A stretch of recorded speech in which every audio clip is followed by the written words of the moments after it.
안녕하세요. 암요미입니다. 엔트로피 이야기를 얼른 이어서 하고 싶어서요. 부지런히 영상을 만들어 왔습니다. 지난 영상에 대해서 간단하게 정리해보면 엔트로픽의 AI에 대한 염려적인 태도가 현재 미국의 트럼프 행정부와 갈등을 빚고 있다는 이야기를 했었죠. 그렇다면 오늘은 이어서 구체적으로 어떤 부분에서 갈등을 겪고 있는지, 그리고 트럼프 행정부의 속내는 어떤 것인지, 과거 역사를 살짝 들춰보면서 이야기해보려고 합니다. 아무래도 언제든 눈치 빠르게 행동해야 하는 입장인 우리나라의 행동 전략에 대한 힌트도 얻을 수 있으면 좋겠네요. 오늘은요, 지난번에 이어서 같은 기사를 다루지만 사실 한 개의 기사를 같이 읽어볼 예정입니다. 총 두 개의 기사의 내용을 잘 섞어서 핵심 내용만 전달드려 볼게요. 제목 먼저 소개해 드릴게요. 먼저 지난 영상에 이어서 읽고 있는 기사입니다. 엔트로픽의 경이적인 상업적 성공이 도리어 표적이 되다. 부제가 사실 지난 영상의 핵심이었죠. 종교 집단 같은 이 기업은 초강력 AI의 통제권을 두고 정부와 전쟁을 벌이고 있다. 이어서 오늘 함께 말씀드릴 기사예요. 기사의 사파가 상당히 인상적이죠? AI has granted America's best new power. AI는 미국에게 막강한 새 권력을 부여했다. 되게 직관적인 제목입니다. 부제는 더 구체적이에요. As government is now the gatekeeper to frontier models and most compute. 미국 정부는 이제 첨단 모델과 대부분의 컴퓨팅 권력을 통제하는 문직이다. 지난 영상에서 엔트로픽의 종교 집단과 유사한 모습을 부각시키기 위해서 사실 엔트로픽의 주장에 대해서는 날카롭게 다듬어 보진 않았었습니다. 이번에는요, 조금 모호했던 엔트로픽의 입장을 구체화시키며 시작해 볼게요. 즉, AI의 위험성에 대한 선동적인 경고를 쏟아내고 있는 엔트로픽의 CEO인 아모데이가 진정 주장하는 것은 무엇인지에 대해서 말이죠. 결론부터 이야기하자면 아모데이가 주장하는 것은 바로 기술 관료 중심의 규제, 즉 Technocratic Form for Regulation입니다. 구체적으로는요, 미국 연방항공청 FAA의 안전규제를 모델로 제시하는데 첨단 AI 모델들이 시장에 나오기 전에 표준화된 기술 테스트와 감사를 통과하도록 해야 한다는 겁니다. 하지만 이런 엔트로픽의 주장과 다소 맞지 않는 재미있는 일이 하나 있었죠. 최근 트럼프 행정부에서 엔트로픽의 경영에 제대로 개입한 사건이 있었습니다.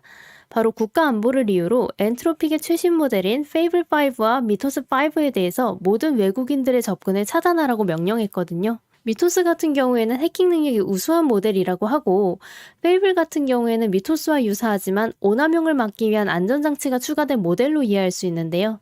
바로 이러한 모델을 엔트로픽에서 보급하려 하자 국가안보를 이유로 정부에서 개입을 한 겁니다. 재미있는 사실은 사상 첫 미토스 모델이 나올 때만 하더라도 엔트로픽과 정부 간 분위기가 꽤 달랐다는 거죠. 당시 엔트로픽은 미토스 모델의 출시를 두고 정부와 긴밀히 협력했을 뿐만 아니라 오히려 미토스를 활용할 수많은 정보 시스템의 잠재적 취약점을 찾아내기도 했고 정부가 검증한 극소수의 고객에게만 모델에 대한 접근을 허용하기도 했습니다. 우호적인 분위기에서 험악한 분위기로 역전의 트리거가 된 건 엔트로픽의 핵심 투자자이기도 한 아마존의 보고였습니다. 아마존이 정부 당국에 이런 보고를 했거든요. 엔트로픽의 페이블 모델에서 안전장치를 우회하는 탈옥 취약점을 발견했다는 겁니다. 탈옥 취약점이란 구체적으로는 컴퓨터 해킹이나 생화학 무기 제조 등의 악용을 막기 위한 방어벽을 우회하는 프롬프트 조작을 의미합니다. 이에 대해서 정부는 엔트로픽이 탈옥 경험을 수정하라는 정부의 요구를 거부하고 있다고 공개 저격까지 하며 엔트로픽의 CEO인 아모데이에 대해서는 선민의식이 있다는 표현까지도 사용했습니다. 당연하게도 엔트로픽은 억울하다는 입장을 표명했습니다. 자신들은 이미 페이블 모델이 출시되기 몇 주 전부터 정부에서 결함을 정밀조사할 수 있도록 모델을 제공했으며 탈옥 취약점이 존재하는 것은 사실이지만 그리 심각한 수준이 아니었다고 말이죠. 자신에 대한 공격에 대해서 CEO인 아모데이는 엔트로픽이 트럼프 대통령에게 독재자 스타일의 찬사를 바치지 않아서 박해받고 있다고 맞받아쳤죠. 엔트로픽은 이렇게 자사 모델에 대한 우려가 과장되었다고 주장했지만 결국은 트럼프 정부의 조치를 그대로 따랐습니다. 심지어는 엔트로픽이 근무하는 외국인 직원이 자사 모델을 사용할지 일일이 확인할 수 없었기에 결국은 자사 직원을 포함하여 외국인 대상 서비스를 전면 중단하는 극단적인 조치를 취한 것이죠. 추가적으로 엔트로픽이 외국 기업의 기술을 팔 때마다 개별 수출 허가를 받도록 하는 추가적인 규제도 강제했다고 하죠. 조금 극단적이고 엉성해 보이긴 합니다만 심정적으로 양쪽 다 이해해볼 여지가 충분한 갈등입니다. 우선 엔트로픽은 미토스나 페이블 같은 강력한 모델을 최대한 널리 보급하고 싶어 할 수밖에 없습니다. 왜냐하면 이것이 바로 고객들의 니즈에 부합하는 모델이니까요. 이미 범죄자들이 사이버 공격에 AI를 적극적으로 활용하고 있는 상황에서 기업들의 방어 니즈를 충족시킬 수 있는 것은 엄청난 비즈니스 기회입니다. 하지만 반대로 국가안보기구가 공격이든 방어든 어떤 목적에서든 이러한 강력한 기술의 통제권을 쥐려고 하는 것 역시 납득할 수 있는 일입니다. 철저한 통제 모드에 들어갈 수밖에 없다는 거죠.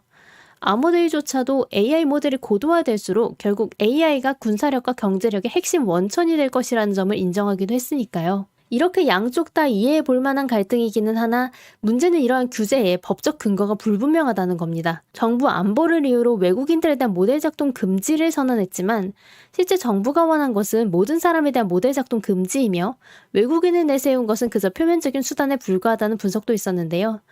다만 문제는 근거가 없다는 거죠. 트럼프 행정부는 지금까지 대체적으로 AI 분야의 방임주의에 가까운 노선을 취해왔습니다. 그러니 AI 기업들을 제어하고 싶을 때 쓸 수 있는 법적 수단이 거의 없습니다. 표면적으로는 AI 기업들이 새로운 모델을 출시하기 전에 자발적으로 정부와 협력해야 한다는 내용의 행정명령을 내린 적은 있지만 실제로의 행정명령이 잘 작동하고 있는지는 모를 일이니까요. 이번 갈등 전에도 비슷한 설전이 있었습니다. 정부에서는 엔트로픽이 새로운 고객에게 미토스 접근권을 부여할 때 보고하는 타임이 늦었다고 하고 엔트로픽에서는 자신들은 긴밀히 협력하여 안보 우려를 제거했다고 말하죠. 구체적인 근거 없이 이뤄진 조치가 해당 갈등의 정책적 문제가 아닌 감정싸움처럼 보이게 만드는 겁니다. 기사에서는 이를 행정부가 몽둥이와 같은 투박한 도구를 휘둘렀다고 표현했습니다. 해당 갈등은 사실 현재 정부든 엔트로픽이든 그 누구에게도 득이 되진 못했습니다.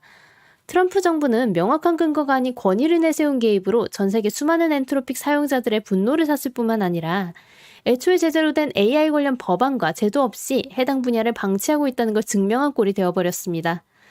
엔트로픽 역시 IPO를 앞두고 리스크를 증명해 보인 꼴이 되었습니다.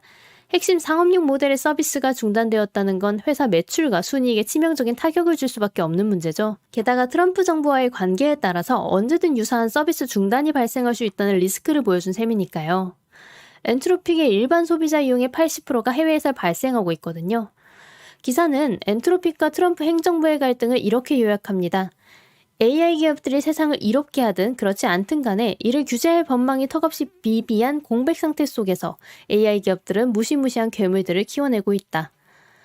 아모데이 CEO는 법제도의 진화 속도가 AI 모델의 발전 속도보다 훨씬 느리다는 점을 악용하여 스스로 선출되지 않은 인류 안전의 중재자로 포장했지만 반면 정부는 AI라는 달콤하고 강력한 패권적 기술을 민간 기업 손에 그대로 방치할 생각이 손톱만큼도 없다. 결국 이 고래 싸움은 미국 의회가 명확하고 새로운 법적 기준을 제정하기 전까지 끝없이 지속될 수밖에 없다. 문제는 이 갈등이 AI 업계에 국한되는 것이 아니라는 겁니다. 이미 이 사건은 세계 최고의 AI에 대한 접근권이 백악각 집무실의 결정 하나에 좌우될 수 있음을 증명했기 때문이죠. 결국은 미국이 막강하고도 새로운 권력을 어떻게 휘두르냐에 따라서 다른 국가들은 국방에서부터 무역 그리고 기술 분야까지 새로운 대응 방식을 찾아내야 하는 입장이 되었습니다. 전통적인 미국의 동맹국들조차도 신뢰할 수 없는 미국에 대한 계획을 세운 데 바쁜 요즘에 말이죠. 동맹국들조차도 이미 무역이나 달러 패권 등의 체제에서 트럼프 특유의 압박 거래에 취약한 상태라고 할 수 있죠. 문제는 AI라는 분야가 그 어느 때보다도 미국에 대한 의존도가 크다는 겁니다. 예를 들어서 네덜란드 ASML 그리고 대만의 TSMC와 같은 사례를 생각해보면 미국에 대한 의존도도 분명히 존재하지만 사실 상호의존성이 공존하거든요. 그러나 이런 분야에 반해 AI 관련된 컴퓨팅 권력을 들여다보면 많은 국가가 그 어느 때보다 미국이 필요한 상황입니다. 결국은 접근권에 대한 통제 자체가 계층 구조로 이어질 것이라는 예측도 가능하죠. 최고의 기술은 미국의 사이버 공격 및 군사적 우위를 위해 미국이 엄격하게 독점하고 그 다음으로 좋은 대안적 기술이 동맹국에게 제공되는 거죠. 그리고 기능이 충분하게 제한되고 최고의 안전 조치가 적용된 제한된 모델만이 전 세계에 판매될 거라는 겁니다. 문제는 이러한 사이버 보안에서는 작은 불균형이 엄청난 우위를 가져온다는 점이죠. 공격자는 5 버전을 가졌는데 방어자가 4 버전에 머물러 있다면 더 뛰어난 5 모델이 단 하나의 취약점만 더 찾아내도 방어자는 무너질 수밖에 없습니다. 사실 이러한 계층 구조는 역사적으로 반복되어 왔습니다. 가장 쉬운 예시를 들어볼까요? 미국은 F-22 전투기를 독점하고 있고 동맹국들에겐 F-35를 주고 있죠. 두 개의 엔진으로 마하 2.2 이상으로 달릴 수 있는 F-22와 한 개의 엔진으로 마하 1.6 수준으로 달리는 F-35의 차이는 큽니다.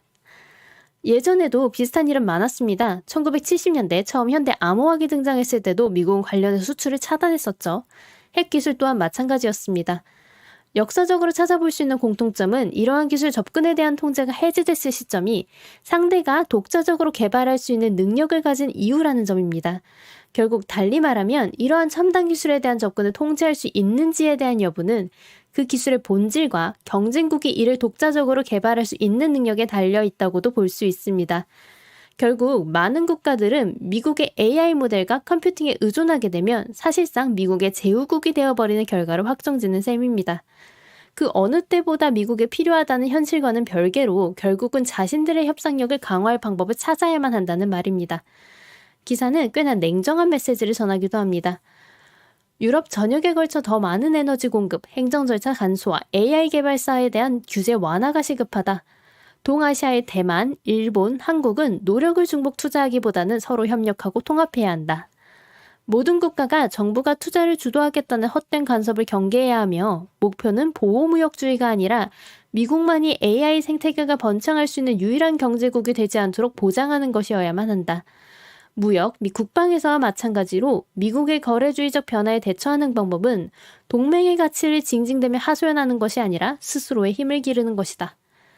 물론 미국도 어디까지나 제한적인 조치를 이어갈 수는 없을 겁니다. 무엇보다도 AI 기술을 외국에 판매함으로써 얻는 막대한 경제적 이익을 무시할 수 없을 뿐만 아니라 AI 연구소의 외국인 비중이 높기도 하고 동시에 나머지 세계가 제2의 AI 강국인 중국과 손을 잡을 명분을 제공하고 싶진 않을 테니까요. 그리고 기술의 발전으로 접근 제한 조치 또한 제대로 작동하지 않는다는 현실적인 부분도 있습니다.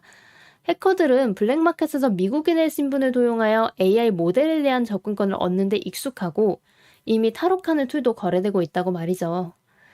이제 두 편에 걸친 엔트로픽 이야기를 마무리해보겠습니다. 정리를 한번 해보죠. 결국 지금 벌어지고 있는 갈등은 단순히 엔트로픽과 트럼프 행정부의 싸움이 아닙니다. AI라는 새로운 전략 자산을 누가 통제할 것인가, 그리고 그 권력을 어떻게 사용할 것인가에 대한 시대 갈등의 시작이라고 볼 수 있죠. 역사를 돌아보면 패권 언제나 가장 중요한 기술을 가장 늦게 공유한 것은 사실이니 이에 대한 대응책을 갖는 게 중요하다는 걸 다시금 확인할 수 있습니다. 그리고 AI는 그 역사에서 예외가 아니라 어쩌면 가장 강력한 사례가 될지도 모르죠. 이제 한국을 포함한 세계 각국이 경쟁해야 하는 것은 단순히 더 좋은 AI를 만드는 일이 아니라 그 AI에 계속 접근할 수 있는 위치를 지키는 일이 될 것 같다는 예측도 해볼 수 있겠습니다. 이렇게 엔트로픽에 대한 이야기를 마칩니다. 들어주신 모든 분들 감사드리고 재밌게 들으셨다면 구독과 좋아요도 부탁드려요. 또 재미있는 기사가 있다면 정리해서 오겠습니다. 감사합니다.